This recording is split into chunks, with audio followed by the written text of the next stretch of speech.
الحمد لله وحده والصلاة والسلام على من لا نبي بعده أما بعد فأعوذ بالله من الشيطان الرجيم بسم الله الرحمن الرحيم من جاء بالحسنة فله أجر أمثالها صدق الله العظيم وصدق رسوله النبي الكريم.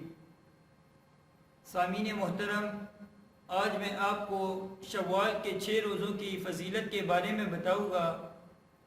حضرت ابو ایوب انصاری رضی اللہ تعالی عنہ فرماتے ہیں کہ رسول اللہ صلی اللہ علیہ وسلم نے ارشاد فرمایا: من صام رمضان ثم اتبعه 6 من شوال كان كصيام الدهر. جو شخص رمضان کے روزے رکھے اس کے بعد شوال کے 6 روزے رکھے تو یوں سمجھے کہ اس نے زمانے بھر کے روزے رکھے. یہ صحیح مسلم میں حدیث موجود ہے. ایک اور جگہ حضرت ابو ایوب انصاری رضی اللہ تعالی عنہ فرماتے ہیں کہ میں نے رسول اکرم صلی اللہ علیہ وسلم سے سنا، آپ صلی اللہ علیہ وسلم نے ارشاد فرمایا: من صام رمضان و6 من شوال فكأنما صام سنة كلها. جس شخص نے رمضان کے روزے رکھے پھر شوال کے 6 روزے رکھے تو یوں سمجھو کہ اس نے پورے سال کے روزے رکھے. یہ حدیث مسند احمد میں موجود ہے. یہاں 3 باتیں اچھی طرح سمجھ لیں.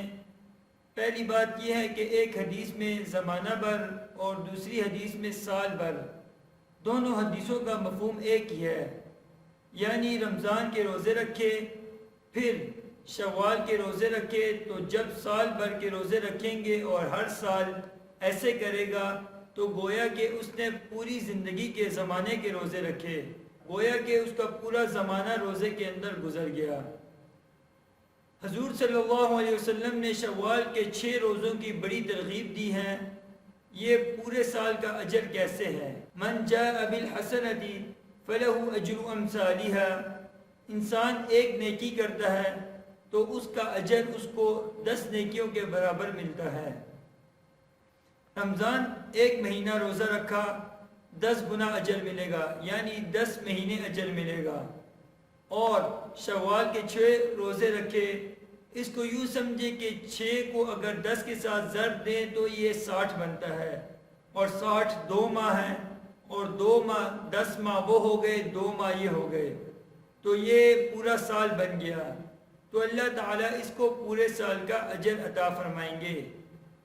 دوسری بات یہ سمجھے کہ اس کا معنی یہ نہیں ہے کہ یکم شوال عید الفطر ہو، عید الفطر گزر لے تو فوراً 2 شوال سے روزے شروع کر دے.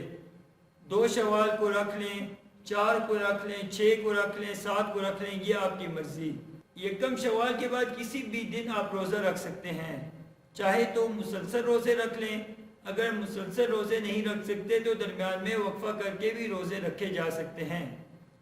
اور تیسری بات، اگر کسی شخص نے رمضان کے روزے اس سے قضا ہو گئے، چھوڑ دیے، تو اس کو چاہیے کہ پہلے وہ فرض روزے رکھے اور اس کے بعد یہ نفل روزے رکھے، کیونکہ جو قضا روزے ہیں وہ پہلے رکھے، ان کا حق پہلے ہے، نوافل کا بعد میں ہے.